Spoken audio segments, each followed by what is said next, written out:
DelotA. Why are you doing this? Okay, hello, welcome to the final of the first DelotA amateur tournament. This is going to be IMBA Battlenet versus Intel. This is game one. I am bringing it to you live with my co-caster, Vague Raconteur, who again cannot hear me because I always forget to turn on my open mic, but now he can hear me. Hello, Vague. Hello and welcome to the final Enemy Intelligence versus IMBA Battlenet. I cannot believe that we've actually managed to get here. Yep, it's pretty good. Especially with such good teams. I mean, IMBA Battlenet and Enemy Intelligence have really proved that they really are fantastic teams, and whoever wins this match will quite easily give Team Infused a run for their money in the showcase.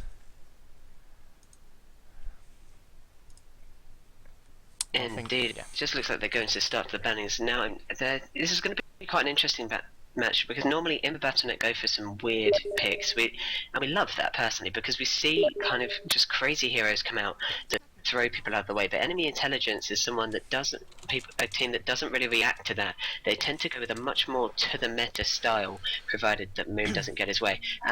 And we see this kind of contrast of styles that should mean that we get this fantastic match. Yeah, hopefully the contrasting styles will just make this match just a little bit better, and I really do hope that this goes to a best of three. I do like both of these teams, and I really like seeing them play. So as much action as possible would be amazing. Well, the thing is, we can't know who's going to win. Both teams have just flown through the tournament. They've proven themselves time and time again. I don't think either team have actually lost once, and I don't know what is going to happen in terms of who's going to win. I'm thinking just this could go out to 70 minutes. But we have some pretty standard bans going on at the moment. IMBA Battlenet going for the Undying. You know, he's insane as support, especially with his gravestone being ridiculous. And Keeper the Lights Illuminate. We have seen Keeper picked so many times, and his damage is just out of this world. Enemy Intelligence is using him yesterday in the semi-final to prove just how effective he could be in a very attack-filled lane. Meanwhile, Enemy Intelligence banning Nick's Assassin, we know is scary. He's able to completely disable so many intelligent heroes, and except for the Magnus, and there's no no Magnus ban. My God, sorry, I've stopped talking. JD, you go on. No, I was going to say no Magnus ban, but IMBA Battlenet let it go straight through and pick Darkseer instead. So Enemy Intelligence are going to take the first ridiculously strong hero for mid, and they're going to pick up their Magnus to actually slip through the pool. And I don't think Enemy Intelligence were really expecting Magnus to get to them because they just snap picked him. Well, I'm really surprised that IMBA actually let that one slip, but especially considering the damage that they did versus MAC. They know how dangerous Magnus can be, but maybe they're not worried. Maybe they let it happen on purpose. These are two teams that know exactly what they're doing and are very good in the picking stage. But Shadow Demon plus Magnus, you know, that reverse polarity, the cleave, it's going to be scary. I feel for IMBA already. But they, you know, they went for Darkseer. Fantastic offlane. He's got the ability to just completely keep up in farm. We know IMBA have that ability, so we're just looking at exactly what are they going to do in reaction to this Magnus. Are they probably going to pick up a TA, considering she's the best mid left? What do you think, JD? More than likely they'll probably just go for TA now, seeing that the Magnus is out of the pool, and TA can have a really good time against Magnus, depending on how good your TA player is. But yeah, that Shadow Demon is, and they picked up the Rubik for the Magnus, so maybe that's why they let it go through the pool. They knew that they could pick up that Rubik straight away and maybe nick that reverse polarity. But the Magnus and the Shadow Demon could be a little bit of a problem. I mean, Soul Catcher coming on top of the reverse polarity, catching 3 or 4 of them can be a bit of a pain, and IMBA Battlenet have really got to position themselves well so that they don't get caught out by this Magnus. Well, then that's the beauty of having Darkseer and Rubik, because considering if Rubik could actually keep out reverse polarity and steal it, then they can create a very similar effect with Darkseer pulling everyone in and being able to vacuum down. Or even better, actually, if he couldn't steal reverse polarity, he could still possibly steal Soul Catcher from the Shadow Demon. The Darkseer could vacuum in, and then the Soul Catcher would still have that mass kind of just lowering everybody's defense against attacks, which would still be very useful. But reverse polarity, obviously the absolute ultimate we want to see stolen here. Yeah, IMBA Battlenet are really probably going to be looking for that, especially so early on. But there's no problem with just nicking any of Shadow Demon's spells, particularly apart from the poison. Shadow Demon all of his spells are just so ridiculously strong when it comes to supporting So the Rubik's a good pick, and they're going to pick Windrunner as well, like locking out their off lane ridiculously fast, and giving enemy intelligence to Bounty Hunter if they really want the Bounty Hunter, because he's obviously very, very strong at the moment. But IMBA Battlenet like that Windrunner more. And also we've seen Windrunner being played so strong, so well, by enemy intelligence in this tournament that that makes sense that they would pick that up. Gyrocopter being picked up by enemy intelligence, so he's probably going to be their main carry. He's a carry that a lot of teams have actually gone to recently, just because of he's really good against Sven, and he's particularly good at farming. I mean, he can really snowball out of control. Indeed, he can. Gyrocopter going to be a big and obviously with Shadow Demon, his damage potential is huge. That ultimate does so much damage, especially the homing missile. They're going to have to find somebody that can really counter that homing missile in the lane, because it potential of 440 damage plus so much extra damage from Shadow Demon. What does it do? An extra 50% at full level, max with full level homing missile. I feel for Battlenet having to do that, but then again, they've got a Rubik that can steal this kind of stuff, and that is what is going to go so well. But considering Windrunner and Darkseer are both in the off lane, Jem, you reckon that Windrunner going to go on the off lane? Maybe there is a distinct possibility that they might be putting the Darkseer up in mid against Magnus to just stop him getting any farm with the Ion Shell, and Darkseer is obviously quite survivable against Magnus as well, so maybe we're going to see that. But there's no reason why they couldn't put Windrunner on that tri lane as a kind of carry farmer again, because that seemed to work out quite well for them last time. And if you can hit a shackle shot on a tri lane, it's pretty much game over. Oh, definitely. And now we have more bans from enemy intelligence and IMBA Battlenet. IMBA Battlenet have actually opted for banning out Bounty Hunter, so they don't have that offlane to contest with. And Lone Druid, again, another very strong offlane to not have to contend with. Meanwhile, enemy intelligence are a lot more focused on getting rid of IMBA's carries, because they don't have a main carrier. So Luna and Lifesteal have both been eliminated, two extremely successful carries in this tournament. Yeah, especially that Lifestealer. He's just so ridiculously strong against Shadow Demon and Magnus that yeah, there's a nice little ban out by them. I can imagine they're probably going to take another carry actually for the next. They do have the they do have second pick, so maybe they're going to be banning out the carries and just locking out the supports as soon as they get their 2 picks in a row. We'll have to see what they decide to do. But IMBA Battlenet really banning out their strong offlane heroes, because they really don't want any offlane. They really want to win their offlane. Sorry, with the Darkseer, they're banning out the Clinks, the Lone Druid, and the Bounty Hunter, 3 of the strongest offlane heroes in the game. Indeed, but we have to notice that there's no Sven ban yet, and there is a Magnus and there is a Rubik. Yeah. They've banned the Phantom Lancer, another great choice considering that he has done so well as well in this tournament. But if IMBA Battlenet pick up a Sven and Rubik manages to steal the cleave belt from Magnus, imagine those cleaves. We have the potential for IMBA Battlenet to completely use Rubik and use Magnus being picked to their own advantage, and this is the beauty of having a Rubik. Enemy intelligence might be a little bit worried about this, but it doesn't seem like it, because their focus was on banning Phantom Lancer, a very, very strong carry that's been used by both of these teams. So the interesting thing here is, who are going to choose as their carry? Yeah, well, we've seen that Windrunner picked up. They're going to go for Faceless Void, so Faceless Void will be the main carry. Him and Sven were the only 2 real contenders left. And as we said, enemy intelligence are now just going straight for their support heroes. So we're going to see a battle of a Void versus a Gyrocopter. And if it comes down to it, equal farm, you have to say that the Void definitely has the better of that. Oh, definitely. I mean, there's just the fact that Gyrocopter stays quite squishy throughout most of the game, and Faceless Void, his prods are ridiculous, not to mention that ultimate to be able to completely shut down somebody. Even if Magnus manages to land off the reverse polarity and everything else with Soul Catcher, there's a great potential that Faceless Void might be able to survive that, pop back an ultimate and turn it all around. And God forbid if it in the Battlenet does for enemy intelligence. Yeah, this is going to be extremely interesting. I really want to see what they decide to do with this Windrunner, especially. Maybe she's just going to be supporting the Faceless Void, and they've picked up the Chen, so they're definitely going to be running the Darkseer on their off lane and having the Chen in the jungle, just picking up some creeps and really pushing down. So the Chen, for the first time in this tournament, will be picked up, and there's the Queen of Pain for the off lane. So we've seen IMBA Battlenet pick some bizarre picks in the past, but this time they're really just going for some standard picks, and this last pick, Chen, is particularly good. Indeed, it's just going to be... It's actually quite surprising to see both teams sticking so closely to the meta, but maybe it's just a kind of play to make sure that enemy intelligence doesn't catch them out, as IMBA are normally a bit out there. But both of them, I mean, they're determined to win this, but neither of with them both a little bit unsure, and that is going to come in so handy. And as well, it's a good job that Nick Assassin's Band, when we look at IMBA Battlenet's team, all of them intelligence apart from Yeah. Faceless Void. Well, I believe IMBA Battlenet are almost certainly going to be running that Darkseer in mid now, because we can see RR picking up the Windrunner, and RR normally handles the off lane, so I think we're going to be seeing a Windrunner versus a Queen of Pain on that off lane, and then the Darkseer is going to be running it in mid against Magnus. This is going to be really interesting to see. I'm going to run it through But I have to point out... Oh, okay. Sorry, you go on. I was just going to say, I'm just going to point out the go through the Radiant team, and then we'll switch over to you for the Dire, and you can point out that which you wanted. So we're going to see Moon on the Magnus. We're going to see Imph on the Queen of Pain, who is actually going mid. So there's a little bit of a shake-up. Fuha is taking the Gyrocopter. We're going to see Latin will be taking, I can't actually pronounce his name, Lantison will be taking the Shadow Demon, and Vitun will be on the Jakiro.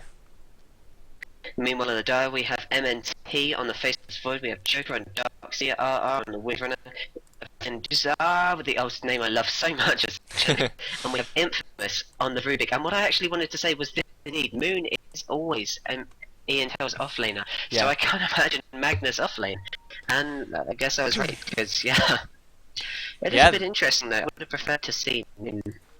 Well, I this think kind of situation. Yeah, I think the reason they've put Magnus on that offlane now is that last pick Chen really does mean that the tri lane has 100% has to be on this safe lane, because you can't use Chen on an offlane on his own tri v tri. It just won't work. So now they know that they can put Moon wherever they want without the fear of him coming up against the tri lane. So nice little thinking actually by Ian Tell to do that, because I do imagine they were probably going to put the Magnus mid until that last pick. The battle begins. Indeed, it just keeps him a nice safe distance away and being able to farm. And if it's going to be against the Windrunner, who do you imagine will win this? I've never seen Magnus versus Windrunner before. I would have to give it to Windrunner, just because she has a ridiculous amount of right-click damage at the beginning of the game, and Magnus probably won't even get near the creeps. Magnus does do a lot of damage with his Shockwave, but I don't think it's going to be enough to be able to hold back this Windrunner. I mean, Power Shot is just so much better nuke than Shockwave from Magnus. Oh, definitely. We've seen both Aura and Moon are incredible offlaners. They almost never ever miss their creeps, so it's going to be really interesting to see Moon try and keep up that, especially with Aura's ability to harass. And just the general, both of them already going for harasses down bottom, but if we look up top, they're already just trying to get everything organised. There's a Gyrocopter, Puha, who handed Gyrocopter just yesterday, is being kind of on his own here, where everybody's trolling around trying to get all their wards done, because they know this is going to be one heck of an aggressive try. Yeah, it is. I think your mic's just playing up a little bit again, Vague. It's just crackling, and it's getting quite difficult to hear you. Is there any quick fix you have for that? I believe it's something to do with the actual DelotA client. So, for example, you sound like you're cracking up as well, but in actual fact, during the stream, you're very clear. So maybe it's just anything in the connection. Okay, it must be something to do with the DelotA client. That's a little bit of a shame. We're just seeing some really nice early warding coming out. The sentry wards being placed down by Ian Tell just to make sure they have complete rune dominance, and Rubik will be probably de-warding that now. And yeah, he's spotted the sentry, so the sentry will be taken down by the Rubik. And yeah, it's really just a kind of who's going to have the better of the tri lane at the moment, because even though they have this Chen, so they can really use him whenever they want, but the Chen really does mean that they're going to be getting a lot more levels in this tri lane than Ian Tell are. Indeed, it is going to just have to be a simple case of who's going to win this tri lane, because we have Queen of Pain versus Darkseer. You can imagine that probably Queen of Pain, being a range, is going to be able to take out whoever's Iron Shield, unless it's one of her own creeps, which would be a good move. But ultimately, Queen of Pain will probably end up winning this. Well, we have Windrunner versus Magnus, who it's just going to be reasonably uneventful. Magnus not being able to get that close, but he will skewer and shockwave as much as he can, I'm sure. But this tri lane, you've got a Chen. This is something that you don't often see. We know how aggressive he can be. We know the second got good at that micro. I mean, there've been tornado, rampages from a Chen using a Welcome Warchief before, so you don't know what's going to happen. Chen is ridiculously strong. I mean, he's pretty much two heroes in himself as soon as he has free reign over his jungle, and he really does just have complete free reign over this jungle. Really nice warding by IMBA to make sure that he gets as much farm as he possibly needs. And Intel aren't really having a great time on this tri lane. You can see just from the last hits at the moment, even though Void really doesn't have many at all. He's sitting at 6-1. But Gyrocopter only sitting at 12. We've got Chen, who's actually on 18, so he's doing the best in the game at the moment on farm. And this Windrunner on 15 and 2 on the offlane is really having a good time against Magnus. As we said, what was going to happen, Magnus is just going to get harassed down. He's going to burn all of his mana so fast, and RR really is going to have the best of this lane. Indeed, he's not doing a bad job though. 12 last hits on the nose. Again, it is a case of him having to keep up his mana. I'm sure that the second he's run out of clarities which would so easily be removed by RR, it just comes down to him not being able to harass enough, and RR having the harassing advantage there. He's already been power shotted to ridiculous levels. RR has both clarities still. It's just going to be a case of RR completely dominating this lane eventually. Unless he pulls out something amazing. Yeah, the DelotA client's really not picking up sound very well at the moment. I might actually, is there anything in your options that you could change, like the sound quality, because it's having a little bit of a nightmare. I'm not gonna lie.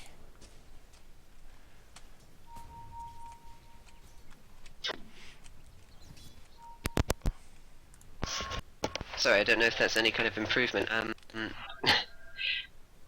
It does sound a little bit better actually. It does sound a little bit better, but yeah, as we were saying, this mid battle is going to be quite interesting as well, because as you can see, they're both sitting on the same amount of last hits. Queen of Pain does have a few more denies.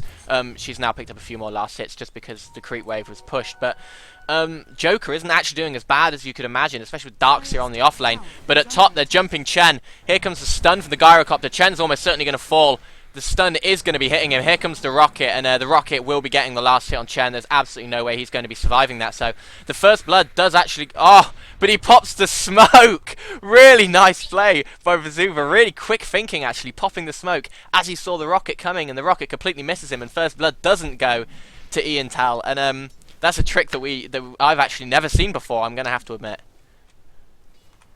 Well, that's just genius play by IMBA Battlenet. It's a great way to keep everyone alive. First blood still, it seems like it's going to go on forever because both teams are very cautious. That was a heck of a gank, and it actually looked so successful, but well, just great play there by IMBA Battlenet being able to keep Chen alive.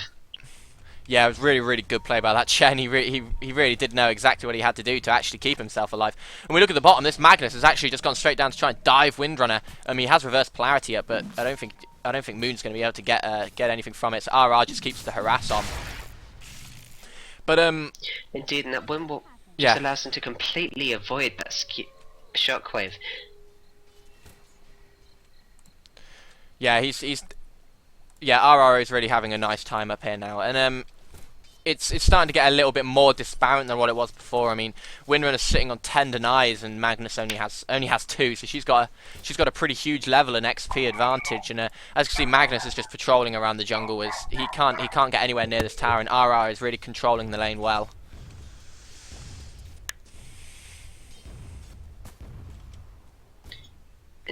Both actually.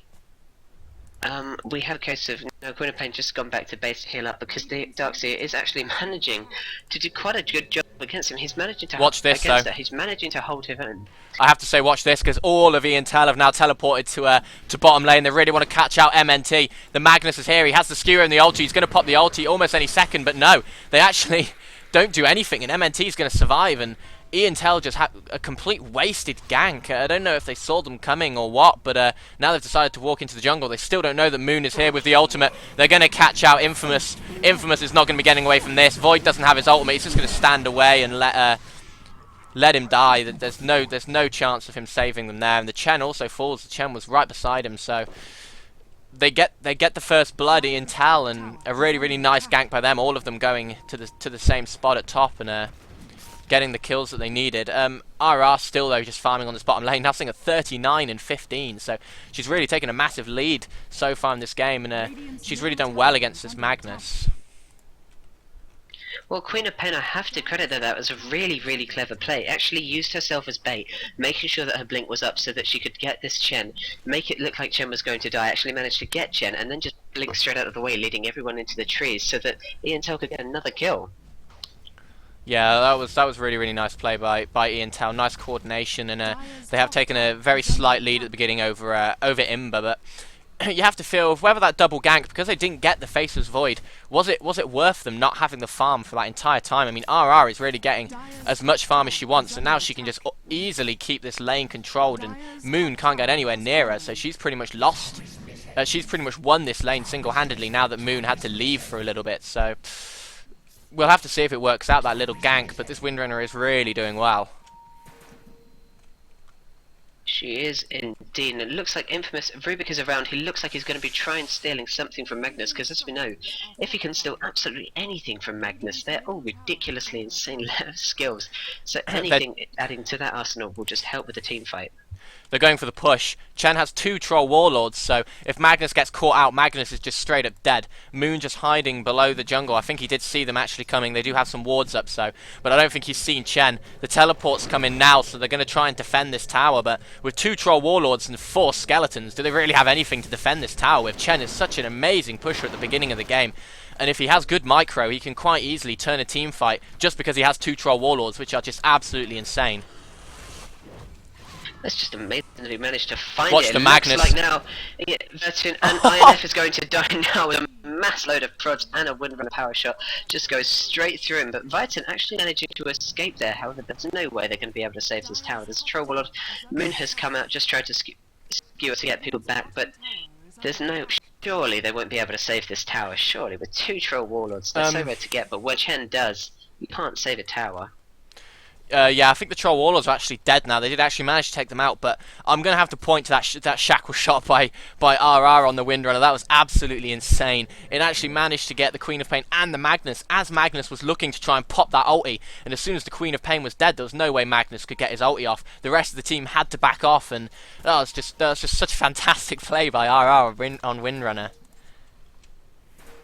Well, and that's what we were talking about before, with both teams able to play so well, both pulling a few tricks out of their sleeve. You know, we have no idea how this is going to go. We have very equal farm if we actually look at last hits and denies, if different lanes doing different abilities, and both ending up actually with the order always being either just kind of going red, green, red, green, red, green. It's the most even match we've seen at 10 minutes in. Yeah, I mean, you can't really pick these teams apart at the moment. I mean, there's only been 3 kills in the entire game after 10 minutes. Both teams are getting quite a nice amount of farm, but Gyrocopter is really taking control of the farm. Actually, he's the highest farmer in the game now, and he can, as we said, his snowball ability is much higher than Windrunner's at least, and higher than a Faceless Void. But Faceless Void really doesn't have any sort of resemblance of farm whatsoever. Only sitting on 21 last hits. He's one of the lowest farmers in the game. So that's really not where IMBA wanted to be, but we know how good a Faceless Void can be, just catching up on farm. 1 or 2 good ultis, catching a team, and all the farm that he's missed can just quite easily be turned around. Oh, definitely. He's one of those heroes that just manages to hide for the rest of the game. You think he's not doing that well, and all of a sudden, bam, he kills your entire team, and that is something that we have seen and seen and seen in almost every tournament, especially early game in this tournament here. Yeah, and we can see two Chen creeps again walking down into mid and using the micro skills just to try and maybe push this tower, because it's only on half HP, and if he can get those centaurs up by the tower, he actually decides just to back them off. But they could have had a little bit of a push. But Puyo is really marching ahead of everyone on IMBA Battlenet's team, minus the Windrunner. But Windrunner with farm isn't really anything like a Gyrocopter with farm. I mean, she's building up a 4-star, so she's just going pure as support as opposed to a more slightly carry build. So it's interesting to see what they've decided to do, because Void really isn't getting as much farm as he needs. He's only sitting at 25 last hits, and maybe he's going to have to go for a more streamlined build, and maybe a more mid-game build than a late game, because he's really not getting the farm. But they're actually catching out Infamous at bottom. Ian Taylor going to pick up another kill. The Queen... Oh no, the Shadow Demon actually gets it, not the Queen of Pain. Now they're just going to de-ward, but they caught the Rubik out again. Nice play by Ian Taylor managing to do that. And they're really managing to hold IMBA back, especially the Void, with the amount of farm. Oh, definitely. And the thing is, both Windrunner and Gyrocopter staying at the top again so far. 65 last hits and around 29 each. But the thing is, Windrunner, again, as we said, is pure support. It's much better if we start to see this for IMBA if we start to see this Void again and a lot more farm, because the only thing that could hero that can really carry them through this game is going to be Faceless Void. We have a lot more carrying potential here from enemy intelligence with the Queen of Pain and Magnus, who isn't a total carry, but he is capable of taking down an entire team, and a Gyrocopter. It's just looking a little bit in enemy intelligence favour, especially when they've got this farm advantage. They're looking for a gank in mid on Joker. They've lined up just behind waiting for him to step slightly out of position. It looks like they might actually just dive him now. The pings have come out. Here comes Shadow Demon. If he can catch him with the disruption, he's going to get him. But no, the surge gets popped and he manages to get away. So nice play by the Darkseer, running the right way exactly when he needed to, and he managed to get away from that one. As we see MNT just still farming the jungle, trying to get some resemblance of farm. I mean, he's really not got anything so far, and he's sitting at 33 and 4, 34 and 4 now. It's just nowhere near enough. Both of them seem to be very cautious. Nobody really taking any big risks at the moment, and that's the real thing that's keeping it so defensive. But it looks like now Infamous might be going in to do anything. No, again, this kind of cautiousness. They don't go for telekinesis. Darkseid doesn't go for any kind of vacuum. It's just keeping each other as safe as possible to allow for a big kind of team fight to happen if it does. Well, I really think that was probably the best choice. They really didn't want to be diving INF then, especially seeing that they didn't know where the Shadow Demon and the Jakiro were, and the last time they saw them, they were actually there.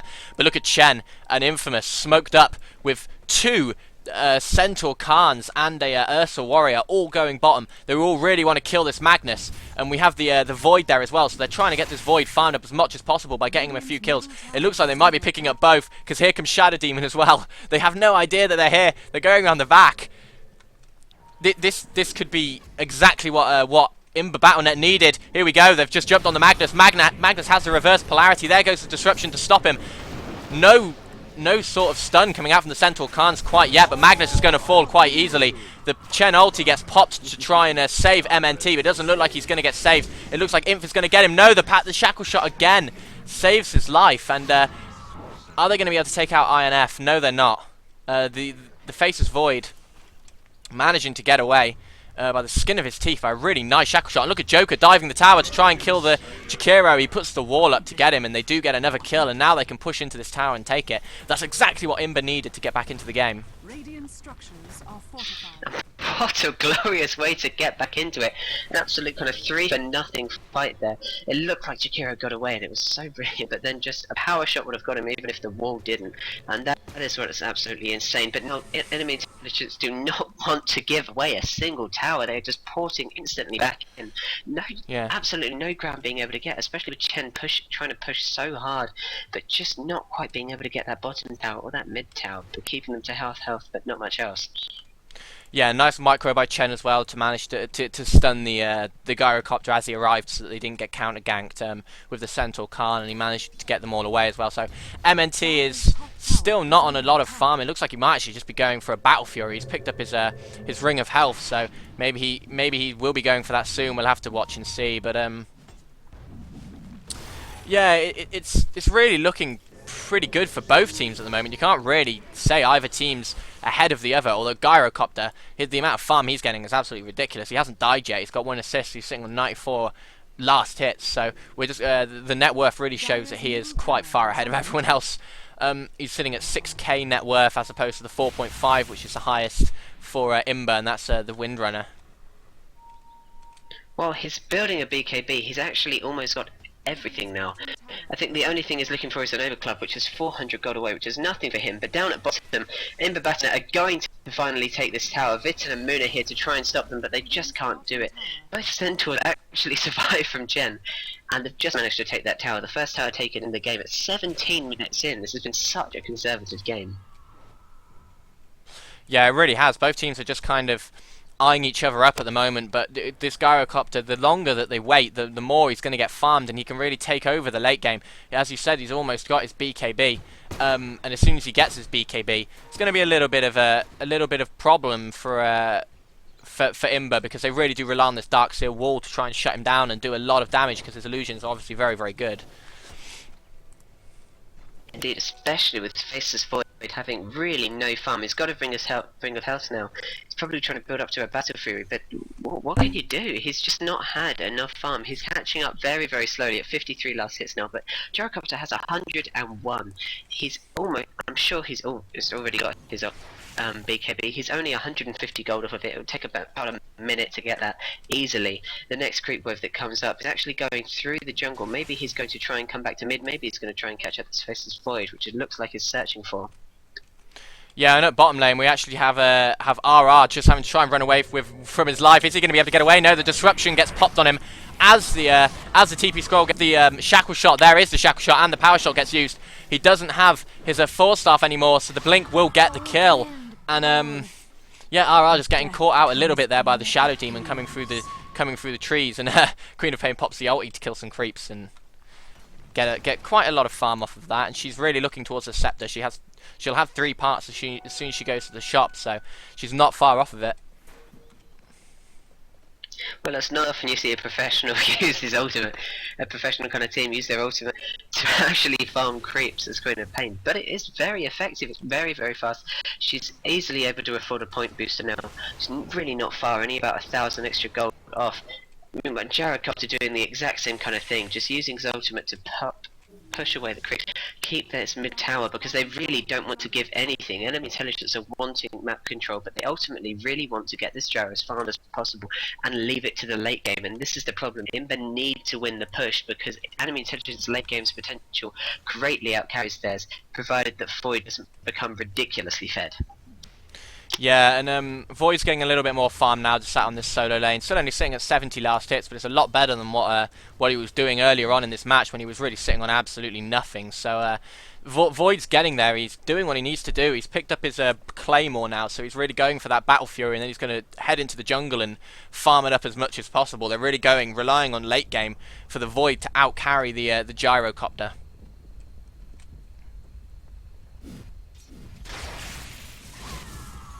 Indeed, and it looks like something is brewing at mid, but we have almost all of enemy intelligence right here ready to go, as well as 4 of IMBA Battlenet, but they're not actually going for anything. It looks like they're going to try and catch them out by doing some clever positioning. Darkseer is going to pick up this invisibility rune.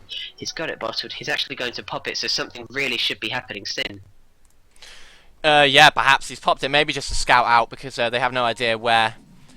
Yeah, the pings are coming out on MNT now. They really do need to gank him, and they're all heading bottom now to try and get that gank, while Windrunner goes to try and stop the amount of farm that Puha is actually managing to get, because he's got quite a lot just sat up that top lane doing nothing. But nice warding by IMBA lets MNT know that they're coming. He's just going to dig himself a little hole and teleport out, or just hang around for when the lane is safe again. Well, Puha already has his Morbid Mask. He just picked up a TP scroll to be able to port whenever a battle starts. He's somebody who's been very, very prepared, and he's very good at Gyrocopter. He sticks to this build. He's going to pick up a Helm of the Dominator. Eventually, he's probably going to pick up a Satanic if this game goes on the way it is. And he's completely capable of just keeping away. I doubt he's going to die anytime soon. We actually see Magnus picking up the Blink Dagger now, so the Magnus has got the amount of farm he needed. He's picked up the Blink Dagger after about 20 minutes, which isn't particularly good, but it's not bad. I mean, they did need him to get some initiation skills, because he hasn't really been able to do anything at the moment. Well, he hasn't done a bad job. He's been against Windrunner. He's not actually that far away. Only about 20 creep last hits away, so it's not been abysmal considering how well Windrunner can cope against the Magnus. But now Vitten completely on his own in mid, as IMBA Battlenet they have 3, Joker, Infamous and Vendusa just all around here, but again, IMBA just staying very consistent. It's almost like a threat to enemy intelligence that something will happen, rather than actually moving on it, just gently pushing the tower a little bit down over time. Yeah, and that's kind of what they need to do to get this Void farmed, because Void is having a nicer time now that he has a solo lane. So they're just keeping constant pressure on mid with this Rubik and this Darkseer, so that Intel have to do something about it and just keep the lane pushed back. And we can see Void now almost has his Battle Fury after the atrocious start that he has, so he's really doing amazingly well now, sitting at 91 last hits. The Gyrocopter is sitting at 133, but because Void has decided to go for this go for this build. He's gonna be able to farm the creeps faster than this Gyrocopter, you have to feel. But they're just gonna dive Joker in the mid. Are they gonna get him? Really nice surge by him. Actually manages to get away from everything. They still might get him though, because there's almost no way he's gonna get away. He's so slow, and here comes the stun from the Gyrocopter. So it looks like Joker is gonna fall. Hand of God gets popped, but it's not gonna be enough. In come the Centaurs, only managing to stun INF. The skewer, the reverse polarity hits 2, and they're gonna be taking them both out as well. Really nice play by Moon. That reverse polarity caught them out and absolutely decimated them. Well, the funny thing is that IMBA Battlenet actually went down. You had Rubik and Chen both going down there to try and catch out some enemy intelligence that they thought was in the jungle. It just went so horribly wrong. They got completely caught out. And God was popped, revealing Chen to try and save this poor Joker, but there's just no. It ended up being the worst kind of play because it was just a misunderstanding that completely went in enemy intelligence favour. Yeah, and that Magnus with the skewer and the reverse polarity really caught them off guard, and he managed to catch 2 particularly weak heroes, the Rubik and the the Rubik and the Chen, and then they just dropped so ridiculously fast it was untrue. So they've really got to look out for that. That reverse polarity can be absolutely huge, and it hasn't got that long a cooldown for how amazing it is. I mean, it's only 110 seconds, so.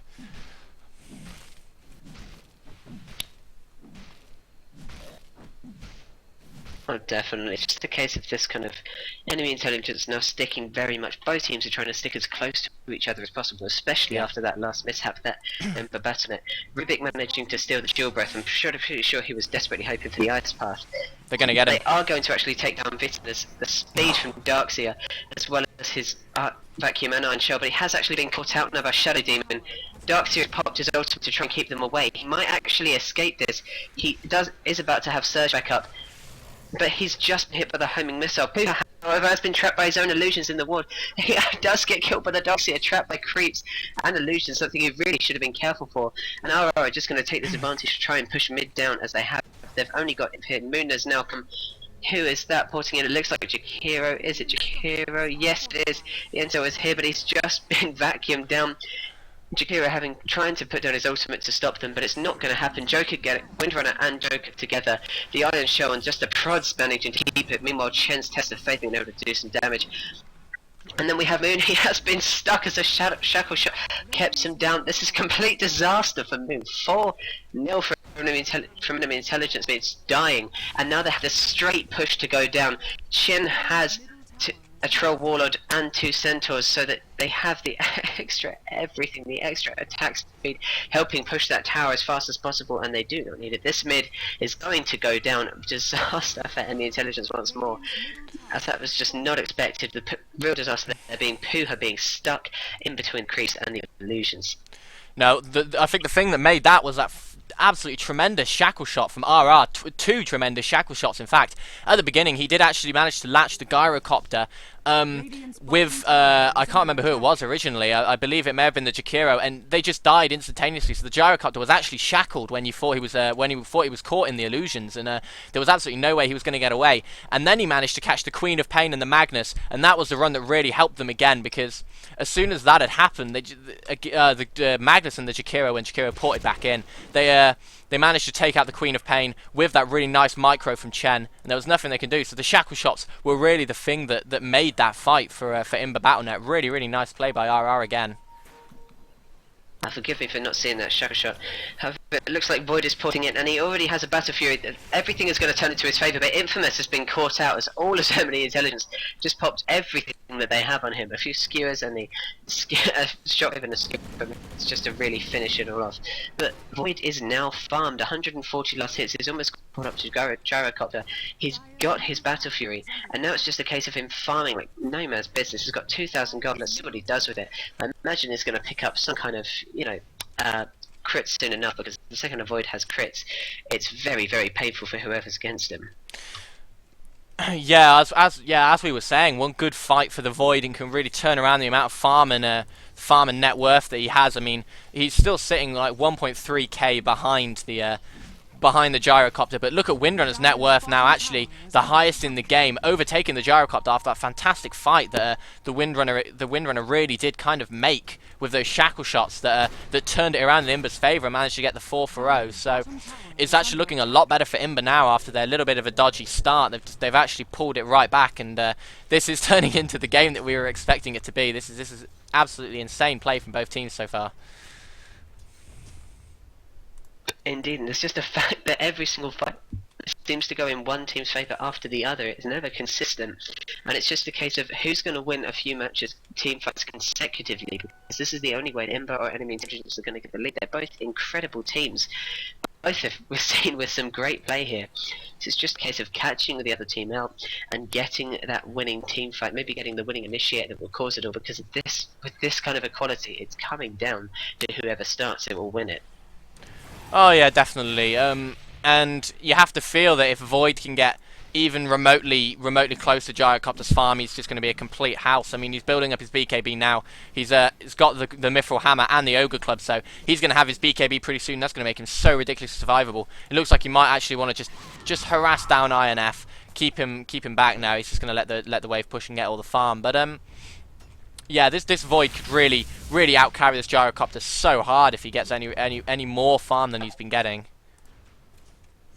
It's absolutely fantastic pick, and the problem is, while they have a Magnus, while they have a Gyrocopter and a Queen of Pain, the Queen of Pain with burst damage against the BKB, especially against a Fed Void, just isn't going to be able to do anything. We have the Magnus, but even though reverse polarity affects through BKB, it only really gives a stun. It doesn't drag them in, meaning that no other kind of AoE can really be applied to MNT, and he's just going to be able to keep on farming and keep on whacking and whacking and whacking it. Enemy Intelligence. His farm is already going crazy. Enemy Intelligence are going to need to take him out as soon as possible and just start ramping up the game.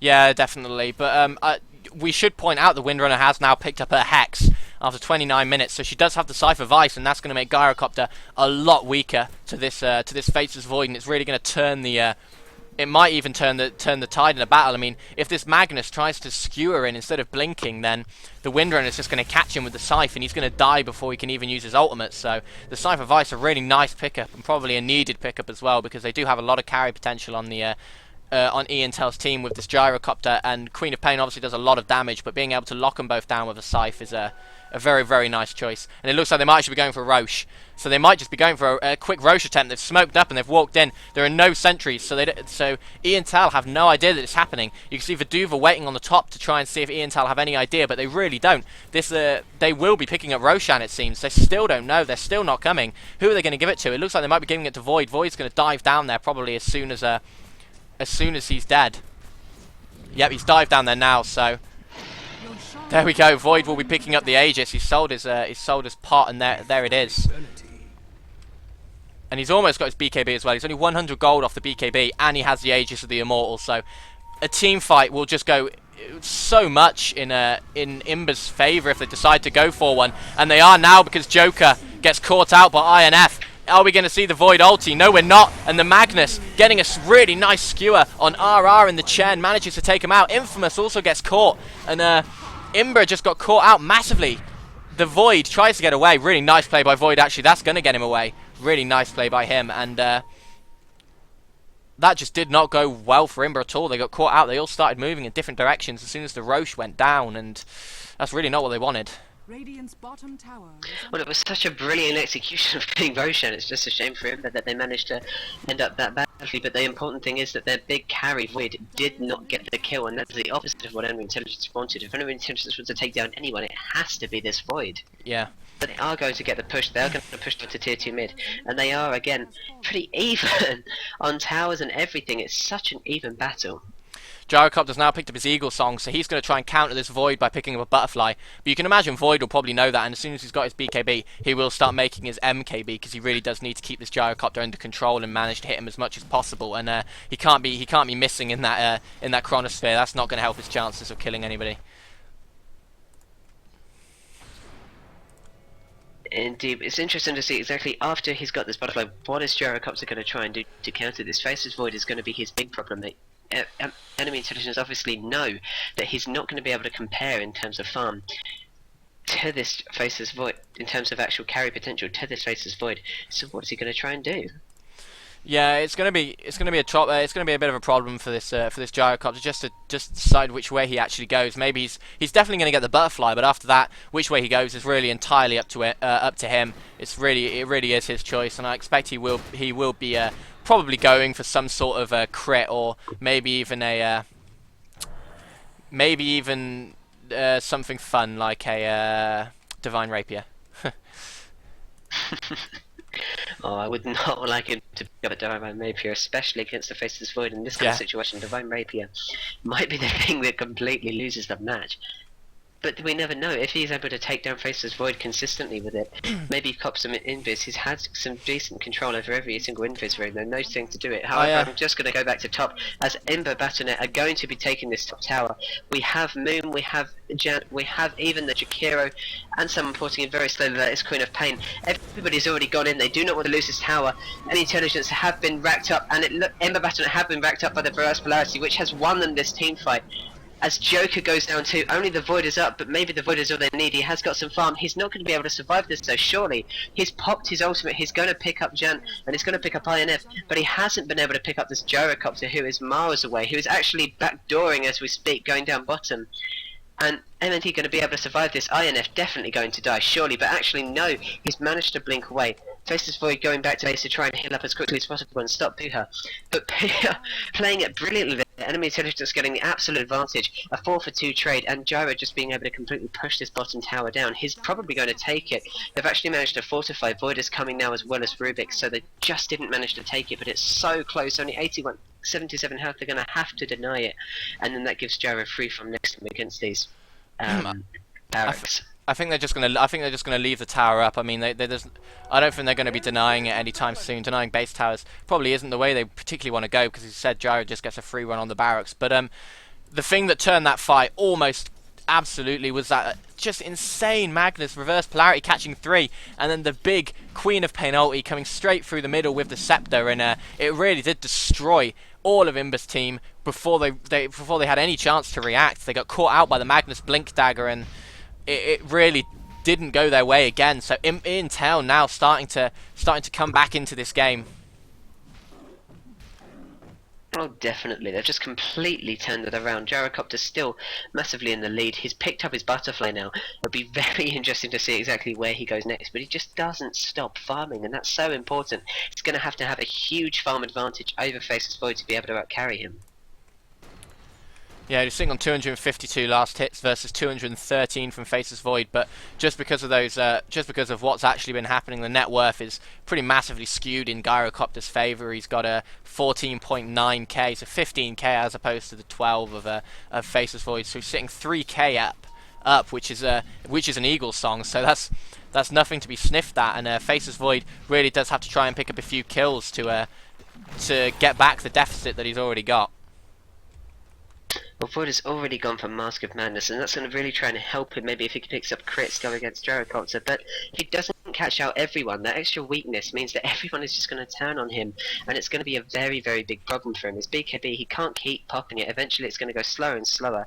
He knows homing missiles on him now. Gyrocopter is spotting him out, is trying to just harass him down, make him know that he's not safe down here to free farm. Yeah, but we see the Faceless Void is actually pretty tanky already.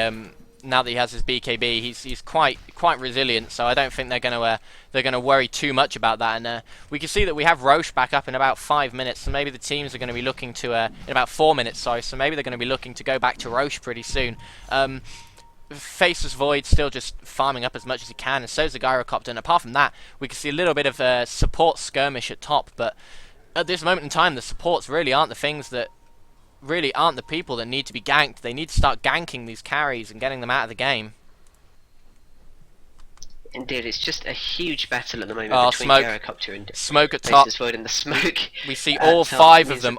All 5 of them are going to get smoked, and they're going to come straight through the trees and actually jump Infamous. Infamous is not going to escape this. The Ice Path actually misses, but there's no way he's going to be getting away. Look at that Soul Catcher damage. That's absolutely insane. He dies so ridiculously fast, all 4 of them, and now they have free reign to push down yet another tower. So, Infamous getting caught out a little bit there. No, they didn't have the ward up, so they couldn't see them, and they were smoked up anyway, so it wouldn't have made much of a difference. But really nice play by Ian Tell to pick up yet another kill.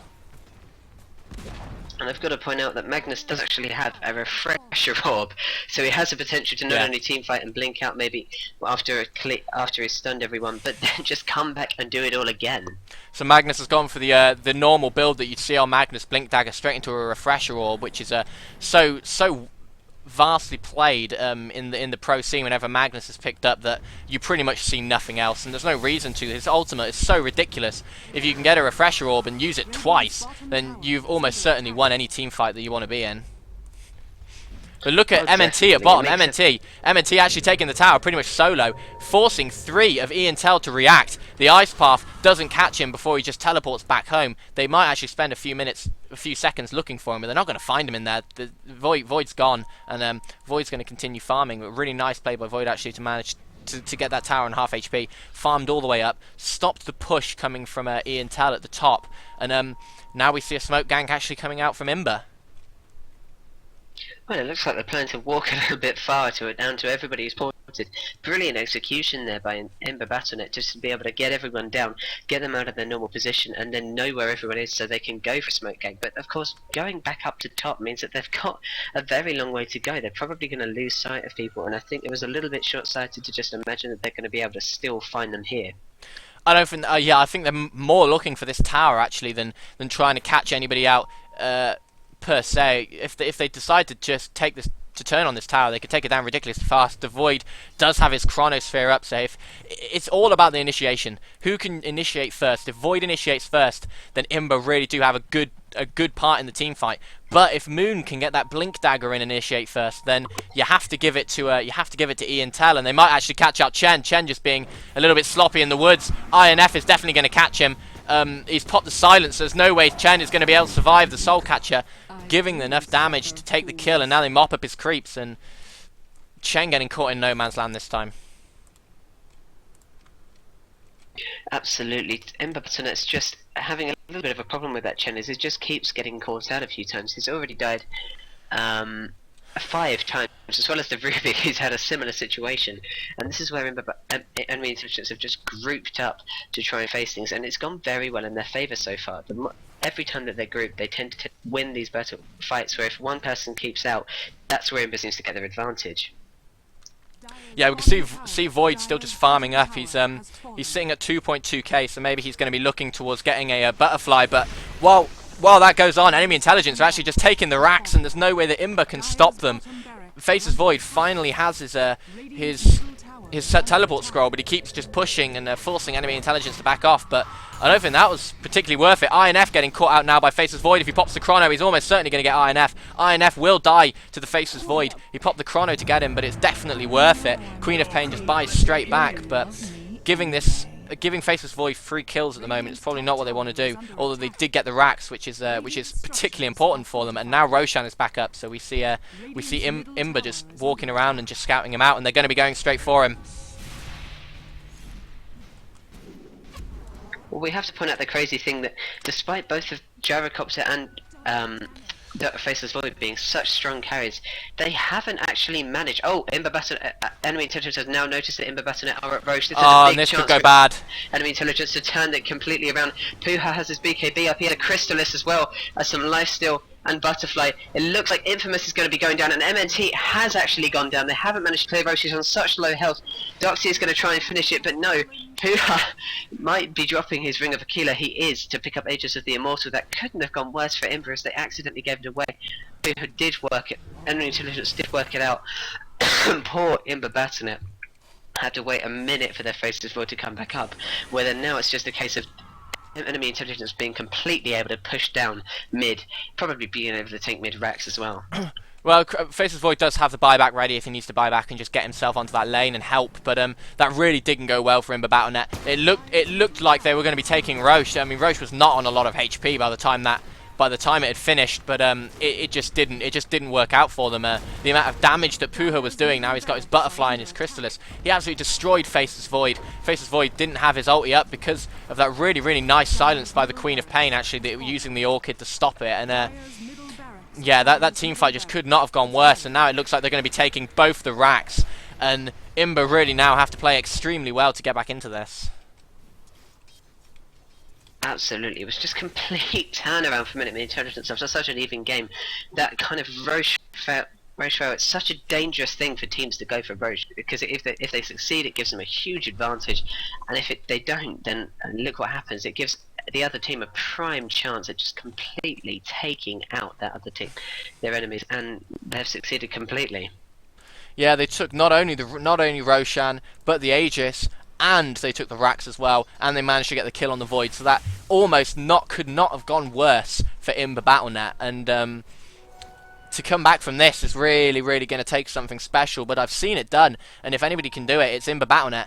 MNT now building up his Monkey King Bar, as we said that he probably would after he had his Battle Fury. So he really is just going to try and free farm as much as possible. He really needs to get that MKB up soon, or else Gyrocopter's just going to be dodging everything he can throw at him.